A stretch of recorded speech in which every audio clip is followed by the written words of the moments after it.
In this video, I'm going to give you an introduction to the public domain and just give you a brief outline of how you can use public domain works to create your own work from that.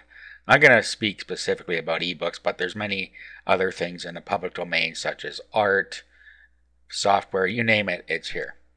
Okay, so one of the sites that I like is called manybooks.net. It has actually taken a lot of the things from Project Gutenberg, which is the main source of public domain works, and it's made them a little easier to navigate through. So what I do is I always go with genres. Now you can do this any way you want, but I like to look at genres and then decide what type of book I want to create from here. So let's go to cooking and see what we have in here.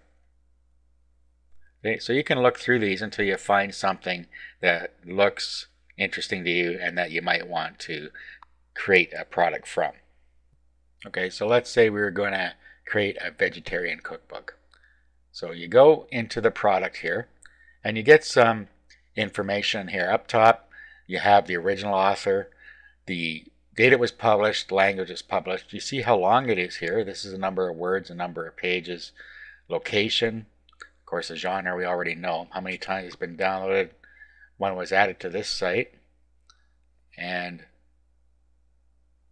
the ManyBooks.net number, and the source gutenberg.org. And then down here we have some excerpts. So it just shows you some of what's in here. Now what you want to do is you're going to want to download it. Now there's a lot of different formats that you can download it in here, and it depends what you're going to use to edit it. I don't suggest you bring it down in PDF, because PDF is really a readable format, not a writable format. You're usually pretty safe with RTF, which is rich text format. It will open in any word processor. You can also bring it down in text file. So just decide how you want to bring it down. I'm going to bring it down on RTF, so I click on that. Now I click on download, and then I can download it to my computer. Okay, then I can go ahead and open that. Okay, I just opened it in WordPad here. What I actually am going to do is I'm going to do an open it with, and I'm going to open it with openoffice.org. If you don't have a word processor that will create PDF files for you, you can download for free a program called OpenOffice. Just go to openoffice.org and download it, and then open it with the writer. So I'm just going to open this with OpenOffice. Okay, so I'll select openoffice.org here. We'll open it up. Okay, and we have more robust features in here. Okay, so there's some stuff in here. Now, what you're going to want to do, first of all, is rearrange the book. As you can see here, this is a real jumble here. So you'd have to go in and really fix up any text errors and reformat it. Now in this case, I noticed that when I opened it with WordPad, it's actually formatted correctly. So what you might want to do is just save it in WordPad and then reopen it. So what we'll do here is we'll just save as, and then we'll just give it a different title here.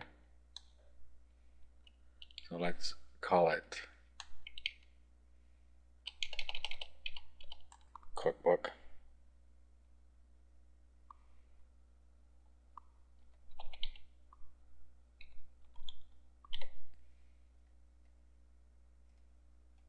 Okay, now what you could do is just open up Cookbook with OpenOffice.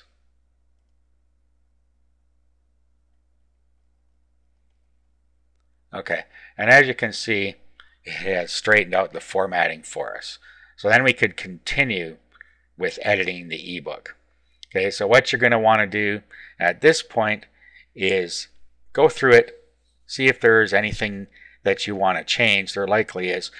And like language and stuff, for instance, is different now than it was in, say, 1906 or 15 or whenever this was made. So conversational language has changed since then. So you're probably going to want to go through, read this, and change anything to make it more modern. You also decide what content you want to put in here, any other changes you want to make. Then, of course, what you're going to want to do is have some graphics created.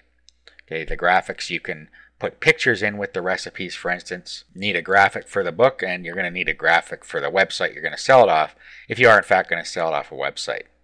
And then, of course, you're going to need to make a table of contents. And once you've done that, what you're going to want to do is export it as a PDF file. So you do File, do Export as PDF, and then when you click Export, you'll have a PDF ready to sell.